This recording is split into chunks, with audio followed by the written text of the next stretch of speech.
Welcome to the station of decapitation without your head. I'm Nasty Neal. I'm joined by Bruno Du Bois, filmmaker of Zealandia, which is playing at Shriekfest coming up in just a few weeks. Yeah, hi, how are you? I'm good, thanks. Good to have you here. Can you explain to people who aren't familiar yet what Zealandia is?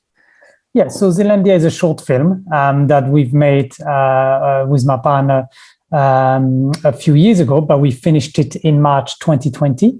Zealandia is a short film who tells the story of a character coming into what is New Zealand, but we kind of called it Zealandia. It's after a virus that decimated the population of the world. It's been written and produced before COVID. That's going to be one of my first questions. That's very bizarre. Yeah. It tells the story of New Zealand being kind of the only virus-free country in the world, which was the case for a long, long time. So it was very bizarre to see that the short film kind of was no longer science fiction, but more of a social drama. Yeah, it's very wild. So so you write this and you're finishing it, and then the pandemic hits. What goes through your mind? Like, what do you think? Like, people are going to think I wrote this because of this, or? Yeah, what went through my mind is, like I said, so we finished in March 2020, and I think New Zealand, we went into lockdown probably a couple of weeks after. The first thing I thought is that the film probably wouldn't have the same impact or the same response for the audience, because I thought, the audience will be sick of, or probably won't want to speak about or talk about or see a film about a pandemic because they're living one. Mm-hmm. So that was kind of my first reaction. I was worried that the film wouldn't do well in festival and that people wouldn't want to watch it, which was the opposite, thankfully. The other thing as well was, we couldn't believe that all the stuff that my partner has written as the script and that we made together was something that happened in reality. Like in the movie, we talked about robots kind of being used to fight the pandemic because obviously they cannot be infected. And then all of a sudden you start reading that they're using in hospital, they're using little robots to just do, things like taking the temperature and stuff like that, to just obviously having not the hospital personnel being infected. So you see all these little details that we had in the film kind of coming into life. That was completely surreal. Yeah, it's wild. So who's your partner with the film? So my partner is Aline Tran. She was the writer. She's my partner in life. She was the writer of the film and the DOP of the film. So she's been a DOP for a long, long time in various projects, international in French and New Zealand. And then she wrote that short film, Zealandia, and kind of we did it together. Do you often work together? Yes. People would say that it's always a challenge. When you work with people that are not close to you, you always kind of try to be diplomatic and not to try to brush the people the wrong way. Obviously, with your partner, it's a lot more direct line of communication. You are a lot more open and you don't take as much caution sometimes to just discuss ideas. So we had some kind of heated debates, but all for the better. Yeah, interesting, because the first movie I was feature film I was on right before the pandemic, but it was made by a married couple, and you would think like on set sometimes like but offset that they got along very well. It's kind of like we were saying, they're used to each other, so they know they're not going to offend each other if they get mad. Yeah, exactly. Exactly. Not necessarily mad, but they debate on what's going on. Yeah, totally. Yeah. Do you think do you have like different strengths in her and her different strengths in you? Yeah, she's very good at creating the story and writing the story and imagining the world, and she was really, really good developing the characters. The main character Eva is definitely totally her work, obviously in the writing, but also after, as we were filming, it was really good to have her as the DP and the writer on set to really guide the actress as well into the journey of the film. So I think she was, well, I mean, she is really good at that and really good at creating stories. I was more, I think my strength is more the practicality of having the pages in front of me and making sure that we can do that practically on set and kind of transcript what's on the page and making sure that we do a good vision and a good kind of direction to the film, really, and to the story. So we go along really well together, and I think we work well together. So the film definitely shows that we use our strengths to the maximum. So when you create like this whole new world, was there ever plans, or are there plans to expand this to either feature or series or? Yep. So currently, Aline, my partner, she's writing the novel called Zealandia. So she's writing a novel first, and then we're planning to develop it as a TV series. So that's going to be the next step. We, as she's writing the novel, with her, we're developing the pilot for the TV series, and we've got a few producers attached, and we're going to push that forward and hopefully make it as a TV series in the coming years. Yeah, watching it, I thought it would play well as a series. Honestly. Yeah, I think we definitely had that in our mind, and the one thing about the series that we have to be careful of is, obviously, before it was a full science fiction, and obviously nobody really knew about pandemic, and there's been plenty of movie being made about a pandemic. Now we definitely have to think more carefully about what people know about a pandemic, what people have experienced as a pandemic. So it's we just have to be more creative, because obviously a few things was like, well, that's been seen before now, but that was science fiction before, and now it became reality. So we just had to adjust, and Aline adjusting that in her writing to make it as interesting as possible. Something I would also think, now that we're in the pandemic, people are going to read in different political views, like, oh, they're trying to say this, or they're anti this, or they're pro this, and I don't know if that's a concern of yours. Well, it did totally, and it was already with the short film.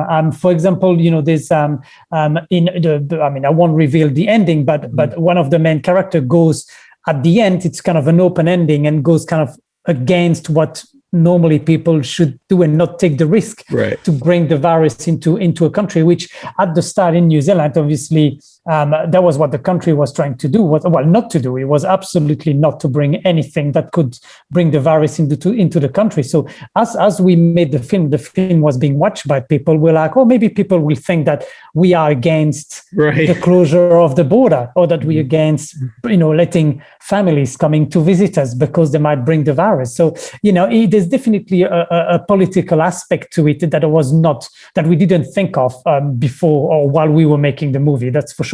So we are careful of all of that as we are developing the TV series. Yeah, it's interesting because that is a big part of sci-fi in general.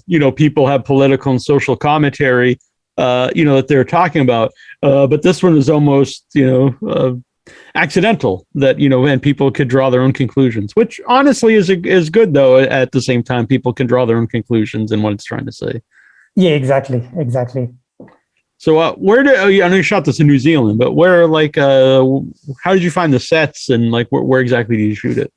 So we shot it in New Zealand, and originally the story was supposed to take place. The refugee were coming in a plane, and so we had an agreement with the New Zealand Air Force, and we were supposed to shoot in one of their cargo plane and the Hercules, and which was really cool and really visual. That was really amazing. And then a couple of weeks before we started shooting, the plane got sent to Afghanistan for a secret mission that they didn't tell us about, but they told us that the plane was no longer available. So we had to change kind of the story, like that. And so we took to our location manager, which is highly experienced here in New Zealand, and he showed us the images of the tunnels. And it's an old fortress, that Second World War fortress that's here in Wellington, that up before the shoot didn't really know that it existed. But he showed us the photo, and I was like, okay, well, we can totally, instead of making it all happening in an airport, we can totally sell the idea that they arrive by boat, get taken into that place, and everything take place like that underground. So we find that location. Like I said, we lost the plane. couple of days later, the location manager showed us the photo. We went to see the fortress, talked to the people over there, and within a week and a half, we were there shooting. So it was a very, very fast process. And no, now that I think about it, it was actually a blessing that the plane got sent to Afghanistan, because I think that location was absolutely amazing, and the location was kind of ready as it is. We barely had to do anything to it, really. It was really really well looked after, and it had that amazing look. Now, was that like privately owned, or is like the military own that? And I was just wondering, like, who allows you to use that, and if in New Zealand people are pretty open about letting you use things. Yeah, well, they are. I mean, for that particular fortress, that's been part of a group of people that wants to renovate it and keep it alive. So obviously we didn't show it in the film, but there's a few little rooms into the bunker where they've got puppets to replicate what would a radio operator do during the Second World War. And, they've got the big cannon there as well. So it's like a museum as well, where people can go and just see the history of what New Zealand did to protect themselves against the Japanese, as they thought they would invade New Zealand. So we basically went there and just talked to them, and they were quite happy for us to use it, because that museum is only open kind of a few times during the year, but it's closed for the rest of the year. And so they're quite happy for us to use it, and we made a donation to the restoration group, and yeah, they were really, really happy for us to get there. But like, if you go right now, if I would go there, all the door would be closed, and you just really need to contact that person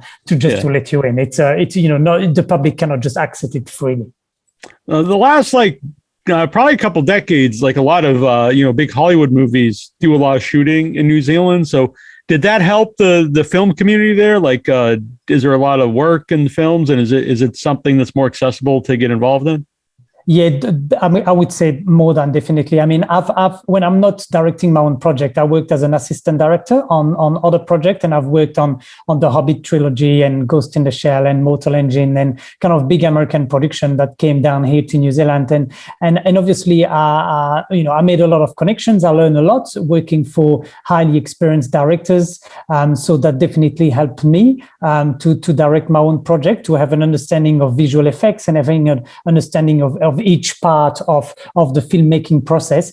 But more than that, I made a lot of connections of people around me that can help to do the short film. So I had probably to make the short film, I had the crew that had probably 20, 25 years experience. So obviously that definitely helps to have people who know what they're doing. And we all knew each other from various projects that we did together. So we had that great atmosphere on set, but I was absolutely fortunate to have people that were highly experienced and used their highly skills to help me make the movie. And I think we can see that in the final product, that that people are were really gifted and talented to be part of the filmmaking process. Before Peter Jackson did the Lord of the Rings trilogy and that, what was the film community like in New Zealand? Were they really making a lot of things there? Very small. I mean, we had Jane Campion, who did The Piano, who won Cannes a few years back, and Peter Jackson did Heavenly Creature, which was before Lord of the Ring. That was kind of a medium-sized project, but it was mainly local films that were made, and local TV series, but nothing to the scales as it is now. Like they had no studio. I think the first film studios were built by Peter Jackson, if I recall correctly, and Peter definitely helped boost the film industry, and obviously because of Lord of the Rings, it just put New Zealand on the map of the world as a place where people could come down and film. And then since then we had massive productions coming down here, which now we've got highly experienced crews and multiple studios, and New Zealand is definitely a big film hub into the world now, which is really good for us working in the country. Yeah, definitely. So are you a horror movie fan or science fiction fan? Like, what kind of films did you watch before you got involved in making them? Definitely a sci-fi type of person. I like horror films, but I would say that I'm definitely more of a sci-fi. I've always been interested into world since I was a kid. I think the very first TV series. Actually, it was a TV series that I watched, was called Tripod. And I was in Belgium being like, I don't know, 10 or 11 years old. And it was all these big, massive tripod machine that would just slowly walk through field and capture, having a big clam coming and grabbing humans and kidnapping them. And, so that's sounds almost like the original, what is it? War of the Worlds, because it was almost like big tripod. Yeah, exactly. It was something very similar. But yeah, that's definitely what gave me the feel for the science fiction. And I've always been passionate about worlds that are different that the world we live in. And how we can push boundaries to things that we cannot really experience into our real life. So I've always been a massive fan of sci-fi, and every time there's a sci-fi coming out in the movies or TV, I'm always a big fan. I have to say, in Belgium we do, because I'm originally from Belgium. I've been here in New Zealand for 15 years now, but I was born in Belgium, and there was a lot more social drama movie, kind of more kind of dark, social, sad, couple of characters movie, and I've found them very depressing. And I know they're very important for, to tell social drama situation and stories of real people, but I've never, been really a big fan of them. And I think that's probably what kind of pushed me towards other worlds, maybe because I couldn't really watch the reality of what was around us in Belgium at the time in this movie, that pushed me to watch movies that were telling stories of different world and different characters and people that were not living amongst us, I guess. Yeah. Now, did you get involved in films when you were in Belgium, or was it more something once you got to New Zealand? No, I was working for the Belgian television. I was a reporter, and then I did that for a few years. And then I had no wife, no kids, and I decided to travel to New Zealand. And I was only supposed to stay a year, and it's been 15 years, like I said before. And I got a job, and then someone gave me another one, and now people are crazy enough to keep employing me. So. I'm now a full citizen of New Zealand, and I've got my partner and my kids here, and I definitely love it. It's a beautiful country and very nice place to live and raise children. And like we said, we've been really lucky to be COVID-free for almost a year. I mean, we are now back in lockdown, slightly, mainly Auckland, the big city in the north. But we're hopefully going to be out of it soon. And we've been really lucky to be able to live almost normally for almost a year. And so it's very happy to be here. But it's definitely in New Zealand that I made my film career. Yeah.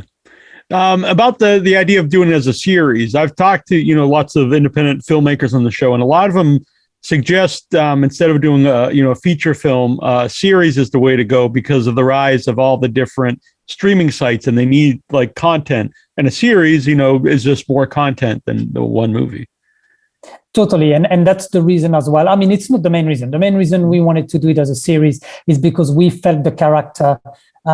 We kind of tried to do a timeline of what would a feature film be, and we were like, my God, we're never going to be able to squeeze all of that into a 90-minute film. So we were like, okay, well, we definitely going to need to develop that as a series. We definitely felt the characters and the world is so rich, and there was so much possibility that we definitely wanted to tell the story properly and develop the character properly. And exactly like you said, the second kind of intensive was that there is a lot of content that it's needed, especially with COVID and people being stuck at home and wanted to watch. And we do definitely feel that that we might be more lucky to get interest from a streaming platform to wanted to invest into the project to have content of their own. So that's definitely one of the second reason that we wanted to develop that as a TV series. So we're putting a package together and writing the pilot and having a timeline of what the first season would be, and then we're going to take all of that hopefully before the end of the year to some of the big networks and see if they like it, and hopefully we can see a TV series, Zealandia TV series in the next few coming years. Yeah, I'd be very interested in that. That's very cool. So you mentioned, a lot of people worked on the movie were people that you knew from working on other movies. How about the cast? Were they people you met on other films, or how'd you go about casting? So the lead actress, Eva, I didn't know her before, Laura Thompson. We had an audition organized by the New Zealand Film Commission, which was funding the movie. And so we had a few actresses who did an audition, and we basically fell in love with her straight away. And thought that she'll be the perfect character. So I didn't know her before, but yes, John Bache, who plays the kind of older gentleman in the film, I did the TV series Spartacus with him. That's how I started to know him. Then he played in The Hobbit as well, so I knew from that shoot there. And then Shane Rangi, who plays the main mean robot, he was actually in Lord of the Rings. He's really famous. He's a stunt guy, an actor, and a performance movement person. So he does a lot of prosthetic and a lot of big creature in big international movies. And I became friends with him over the years. And so when my partner kind of wrote the robot, after the few lines that I read, I was like, okay, well, I know exactly who's going to play that character. And so I gave Shane a call, and that's how we got together. And then all the extras that you see in the short film, on the Hobbit trilogy, I was the second assistant director on set, and then I became the first assistant director for the Splinter unit. And we met all these extras that were part of Lake Town, which is a town on the lake. They call themselves the Lake Towners, and they organized a big group, and they stayed in touch together, and they just basically kept having events and, talking together. So when we needed extras and refugees, I basically stayed in touch with them, and I went onto their website and I said, hey, remember me, guys? We met on The Hobbit. I'm doing a film here. Would you be keen to kind of join me on the journey? And I had a crazy, massive, good response, and they all came back, and we had an amazing time together, and I stayed in touch with quite a lot of them, and a beautiful community, and I say hi to all the Lake Towners if they're awesome. Listening. Yeah, we do an annual month where we do behind the monsters, and we interview a lot of actors who play the monsters, and it's fun because some of them don't necessarily get a lot of notoriety because they don't soon. So it would be cool. Maybe we can get Shane on next time we do that.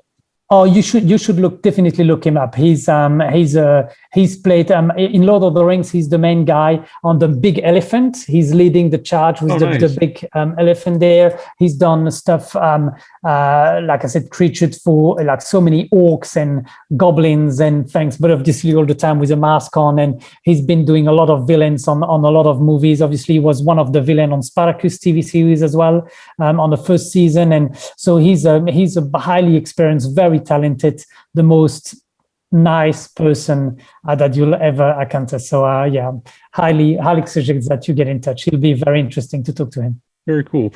So, there's a lot of stuff made in New Zealand. How about, do the movies play well there? Like you make a short film and it's playing at festivals. Will it play in New Zealand? Will people go see it in New Zealand? Yep, totally. So we got lucky to be selected. There's kind of three, four main festivals in New Zealand, and we got selected to most of them, which was really good. And we organized like Q&A and we were there for the vision. So there was definitely people who went to, saw it here in New Zealand. Obviously the film, because it's still touring in festivals, it hasn't been released either on the internet or kind of publicly, but we hope that when the festival tour is done, that we'll be able to see to a broader audience in New Zealand as well. But New Zealand is like every country, they like sci-fi and fantasy world, and so and because the movie is about New Zealand as a country, we got quite a lot of interest, and a few people came and saw the film. Yeah. Did you get to see it then with an audience in the theater? Yep. Did it a few times and did a Q&A, and it's funny because during the whole movie, it was complete silence. And when you've got a comedy, you know if your movie is good or not because you hear people laughing. But, or even a horror movie, a lot of people react. But exactly, And then so for this one, it was really silent, and I was like, oh my God, I bored all of these people. They're not interested. Yeah. And then at the end of the film, they came in and they said that it was wonderful and had an amazing feedback. And but I think people, the main comments that I like about the film, I'm not pretending the film is the best film ever made. I think the one thing we wanted to tell our story, a story, and we wanted to entertain people. So we wanted to hook people and just go into the journey with the character of Eva and just go through the film. And the main comment and things that I like about what people says about the film is that they say we are basically hooked, and we think that the film lasts 2 minutes, and we basically start on the journey and we just get hooked right until the end. And that was the main thing. You know, sometimes short films or films can have the ups and downs, and kind of you can lose the audience. And we really work hard to have a high pace and making sure that people kind of follow the journey of the character from start to finish. And that was the kind of one of the best comments that we had from the audience. Yeah, that's actually hard to do in a short, I think, to have a story arc, because a lot of short films really are almost like a punchline, like there's something happened and then the last scene is something and that's the short. But it's to have an actual arc in a short film is difficult, I think. Yeah, no, it was difficult, and but so I don't know if we achieved it, but so, you know, people seems to respond quite well to the film, which we are really pleased about, of course. Yeah. So, are you working on anything currently? I was until we got into lockdown, but yeah, I'm working currently on a film as an assistant director, on a first assistant director. It's a New Zealand feature film about a rugby team from Tonga that did a game at the 2011 Rugby World Cup, and we're following some characters, and we're supposed to resume the filming mid-October. And then at the same time, I'm breaking down script for bigger project that might come to New Zealand in the next year. And Avatar's going to start again. There some filming here in New Zealand as well pretty soon. So there's still big projects coming up here in New Zealand. Just I don't know if you don't want to talk about this, fine. But I'm just curious how other countries react to this when they announce there's a lockdown in New Zealand. Does everyone pretty much just like, okay, this is what we have to do for the good of the country, or are there people that are anti lockdown? I live in America, and there's a lot of people that are it's different. Well, definitely, the first lockdown worked really well. Our Prime Minister just definitely passed on the message that if we work as a team, we'll be able to eradicate the virus. That's what happened in the first lockdown, and we had a lockdown of 4 weeks, if I remember correctly. And after that, like I said, we had a year of virus free. So we totally understood that doing that and being locked down would definitely help the country. I think it's different in New Zealand because we are a smaller island. It's a lot easier to control the borders, and obviously, if you keep the virus at bay, you are allowed to live, in the country almost as a normal times. And so when this lockdown came through, definitely people understood that's the way we beat the virus before, so we could do it again.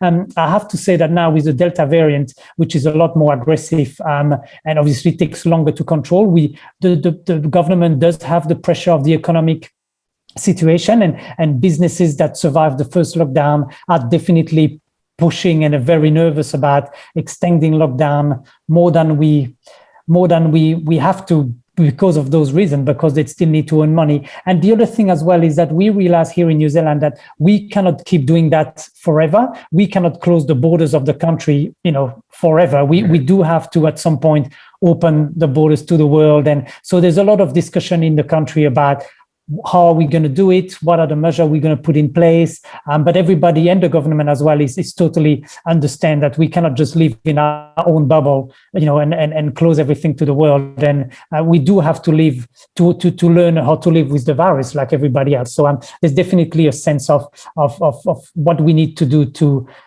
basically live with the virus, I would say. But the main thing here is the vaccination. The government is pushing a lot to vaccinate as many people as possible, and that's what the New Zealanders are doing. Yeah. Are most people in New Zealand vaccinated and pro-vaccine, or is there a lot of anti-vaccination people there? Or? Oh, there is, but I would say that the vast majority is pro-vaccine. The people that I've talked around me are definitely pro-vaccine. We didn't have a lot of vaccination ratio before this lockdown, just because I think New Zealand thought that they were not a priority in terms of vaccine, because we didn't really have the vaccine. But now that the second lockdown has started, the government has pushed to amp up the vaccination. So we had big centers. They've now have buses that goes around, and you can get vaccinated as the bus arrive into your neighborhood and your suburb. And so definitely now the number of people vaccinated has, boomed over the last few years, the last few weeks. So it's definitely the aim is to get close to the 80-90% of vaccination. Yeah. I mean, main thing, like, I miss going to the movies and festivals, but, main thing is I want everyone to be safe. So. Yeah, totally. And that's the thing that we realized as well. And we were so fortunate. We were looking at all the lockdowns in the world, and I've got my family back in Europe. And, I was sending them photos of me in a stadium, watching a rugby game. And there was like 25,000 people in the stadium with no mask or anything. And we were doing that, months ago when the rest of the world was completely, still in full lockdown. So we do appreciate and realize kind of what we need to do to kind of go back to what we had, and people understand that if we do the right thing, we can go back to that sense of normality, even though it's never going to be normal again. Yeah. It's interesting. I hope you and your family, everyone's been safe. So. Well, and the same for all of you guys. It's really. I was really pleased to see that festivals are now opening up, because that's the main thing that I'm gutted about the film doing so well around the world. I miss them myself.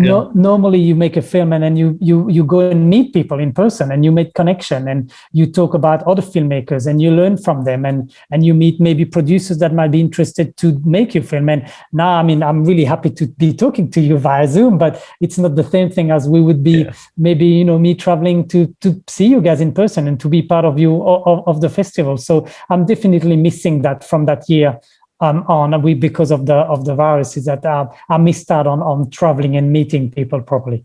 Yeah, definitely. So your movie is going to be playing at Shriekfest, Zealandia, which I really liked. I thought it was done really well, and I'm excited to see more of it. So I'm glad that you're going to expand it. Yeah, well, thank you very much. It's definitely a pleasure to be part of the festival and to be talking to you as well. So I hope that people at Shriekfest will be able to enjoy the film as much as we loved making it. Yeah. And where can people follow I don't know if you have a social media for Zealandia or yourself or your there's a Facebook page for the short film Zealandia. It's a Zealandia short film, so it's very easy to find on Facebook. There's an Instagram as well, Zealandia short film. So we put various news on how the film is doing through the festivals, and then we'll be posting more information about the TV series when we've got some announcements to make. Very cool. And look forward to seeing more from you. Definitely, and hopefully in the next few years I'll be able to travel to meet you, maybe in person in New York, or meet you at a festival somewhere in the world. Sounds like a good plan. Yeah, great. It's very nice to talk with you. Yeah, same. Thank you so much for having me. Thank you, and I'll talk to you soon. Thank you. Yeah. Bye-bye. Bye. Bye.